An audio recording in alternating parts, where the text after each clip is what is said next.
Between 2000 and 2014, hundreds of innocent post office workers were branded criminals. We've all heard the horror stories. Some were jailed, some lost their homes, some even took their own lives. And the really awful thing is, they knew they hadn't done anything wrong. The cost? 983 wrongful convictions. Millions, billions of pounds spent on compensation and legal costs, and an organisation's reputation in tatters. This was down to silence. Yes, some people raised the alarm, they warned, they raised concerns, but they were ignored or even blamed. The rest stayed silent.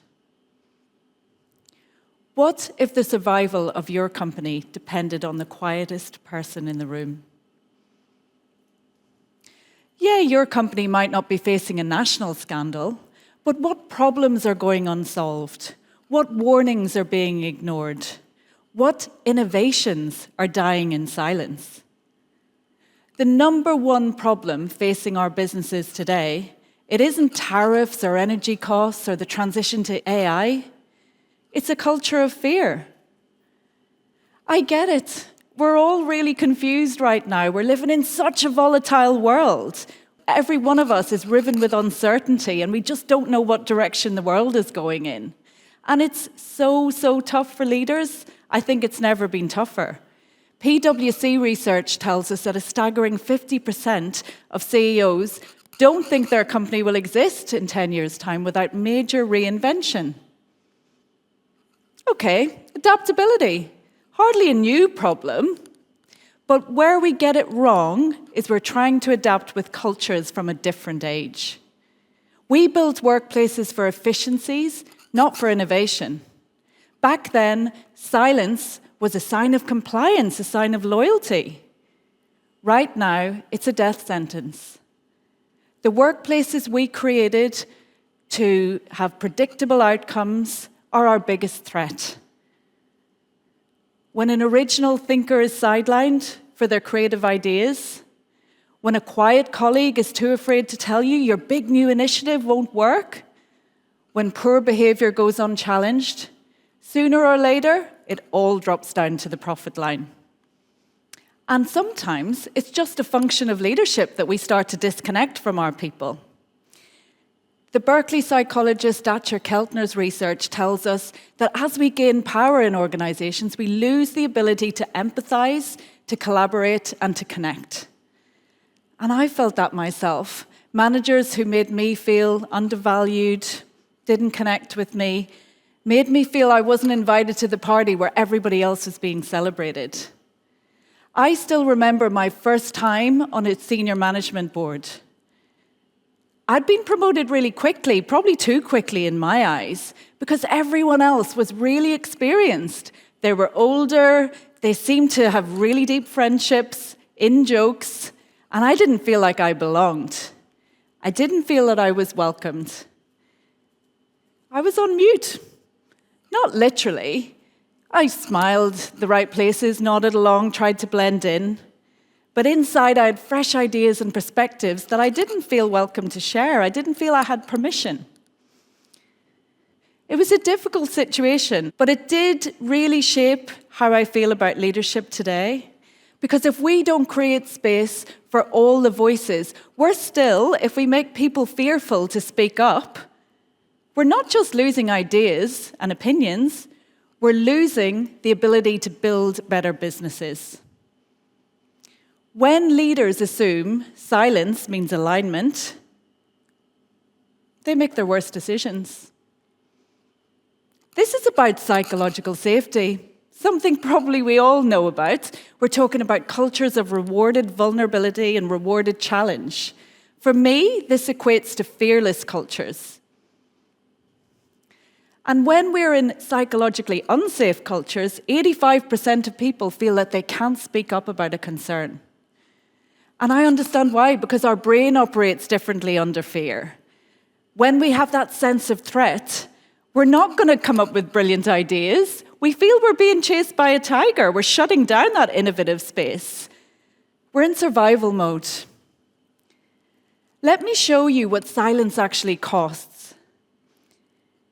In the average Fortune 500 company, annually, $62.4 million is lost to employee disengagement.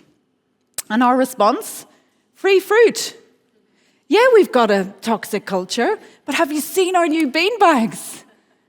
It's almost like buying a Ferrari and only being able to drive at 20 miles per hour. Now, as a Londoner, I know how frustrating that feels, and that's in a Skoda. But that's what we're doing with our talent. Of course, we all want to recruit brilliant minds. But somehow we're falling into the trap of telling them to keep their best ideas to themselves, inadvertently stifling crucial conversations. Let me tell you another lesson I learned the hard way. This time not as an outsider, but as a director. So I started a new role. It was all going swimmingly, getting on very well, feeling comfortable with everyone, until one day I questioned my boss's decision in a meeting. I didn't say anything radical. I just offered a new approach. In my last company, this was encouraged, expected even. He didn't like it. I could feel he was angry, and I knew he wanted to pull me up on it. But I thought he might do that in private, like I would have done. No. My inbox pinged. A scathing email tearing me down, and not just to me, copying in all my colleagues on the executive team. I still remember the feeling. My face burned, my heart raced, my hands hovered over the keyboard. What to do? Do I respond? Do I apologize? Defend myself? Stay silent? I chose silence. And over time, I taught my team to do the same. Never challenge the big boss. Keep him happy at all costs. I saw after a while that everyone was doing the same in the business. What this led to was a ruined culture. A culture where people didn't feel they could speak up, add value, make contributions. And the business massively dipped as a result. The best left, the rest follows. Glassdoor reviews were vicious. So when I look back on that experience, I wish I'd done everything differently. But what it did teach me is that in these cultures, we feel uncomfortable, but it's more than that. It damages how we feel, but it also damages our commercial success. When we create cultures of fear, we quietly strangle ideas, talent, and long-term success. But the great news is, the opposite is also true. Fearless cultures don't just feel better, they perform better. The companies that will thrive and survive into the future are the ones in which leaders are smart enough to build fearlessness in every single team. Just amazing things happen because people are encouraged to take risks, to give direct feedback, to challenge the status quo, and to act bravely. Fearlessness is your currency for future success. In a culture of fear, ideas are hoarded. The loudest voices, the biggest egos win. In a fearless culture, the best ideas win because everybody is getting a share of voice. Truth rises fast. I know you may be thinking, this all sounds great, but we're exhausted. You know, we've got lots to do in work. Now you're telling us we need to take this hefty step of fixing our culture as well. Well, I promise you we can do this. So I've got 3 things that I would recommend you start with. The first one, leaders, we need to show our work. When we fail in secret and we don't show our teams that we're human, we're missing the opportunity to create trust and encouragement, and we're setting unattainable standards for them. So think about how you show your own vulnerability, how you role model that. It's so important.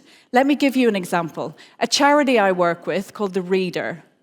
The executive team were getting really frustrated as people weren't telling them the hard stuff. They were sugarcoating things. They were only hearing about the successes. So they told them, we want to hear about your mistakes. We want to hear about the things that are going wrong as well. The earlier, the better. People wouldn't do it. Why would they? Turkey's voting for Christmas. Why would I take the career-limiting move to tell my boss that I'm not doing well on this, I'm not sure what I'm doing? So the leaders needed to go first.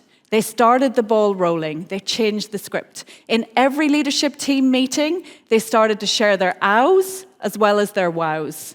Things they'd failed on, their worries, as well as their successes. It took a while to disseminate through the organization, to build that trust. But when it did, it went whoosh, everybody started to do it. And Cara Orford, one of the directors at the charity, told me recently that in a tough period of restructuring, they kept on doing this, talking about the problems, solving them together. They became a tighter unit as a result. Second thing you can do is to reward the challenging messengers. Those people who actually come to you with dissenting voices. It's really hard, I know, for us to hear bad news, but we should try to hear that at people's earliest suspicion. So where are your dissenting voices? How can you hear more from them? And how can you reward them publicly so that everybody starts to do that? Take an example from the Lego Group. In 2005, they were on the brink of collapse. 26% plummeting sales year on year, mounting debts, a world that seemed to be moving far away from traditional toys and further towards tech. And that's just what we saw from the outside. On the inside, designers, the heartbeat of the organization, they knew what was going wrong. They had some bold ideas for change because their toys weren't connecting with children. But those ideas didn't come to the fore because they were drowned out in a blame culture. Something had to change. Enter Jürgen Vignustrup. I had to practice that one. A new CEO, only the second person outside the family to run the Lego Group. He wanted to do everything differently. His first job, kill the blame culture. Get away from this place where people were pointing the finger at other people and actually get people to break the rules and to take some risks. He said, I want to build a culture where every year when I stand up and celebrate how much we've broken records, I say thank you for doing all the things I never asked you to do. He was a breath of fresh air. He brought hope and optimism to a company that was in massive decline. And now, when we look at Lego, they are the most valuable toy company in the world. It took 10 years, but he got there. Third lesson, bypass the hierarchy. Devolve decision-making as much as possible to the people who are actually doing the work. And while you're at it, get rid of rank and status and actually use people's names. Get to know them as humans. Using AI more? Brilliant. You can invest into having better conversations with your people. We hear all the time that Gen Zs are desperate to make a difference and to get their voices heard. Here's your chance. Okay, so in theory, this is great, yeah? But how are we actually going to do it? Is it going to work for us? The research stacks up. The evidence mounts. Google's Project Aristotle found that the biggest predictor of team success isn't individual talent or skills or any other factor, it's psychological safety. And the stock market agrees. Just ask Satya Nadella. When he started as CEO of Microsoft, his aim was to shift it from a know-it-all to a learn-it-all culture. And subsequently, he has taken them to a $3 trillion market cap, the second company to achieve this. He started to ask different questions, became more curious, became more learning agile. Instead of asking, why did this happen? It was, what can we learn from this? Instead of who's to blame, how can we use this? Fearless cultures don't just spring up overnight. They are built deliberately, step by step. And I know we can do it. I'm really passionate that we can build better workplaces and as a result, build better businesses. And this is not the soft stuff. This is not the warm and fuzzies, this is a commercial imperative. So if there's one thing to take away from today, it's that fear isn't just a feeling in your organization. It's a tax on everything you do. A tax on problem solving, a tax on innovation, a tax on talent, and a tax on your long-term success. So maybe the quietest person in your team has the best idea, but only if you make it safe for them to use their voice. Tomorrow, when somebody comes to you with a radical idea or a challenge, pause. Before you respond, think to yourself, am I rewarding this voice or shutting it down? Maybe their idea will save you a fortune, and maybe your response will shape the future of your company.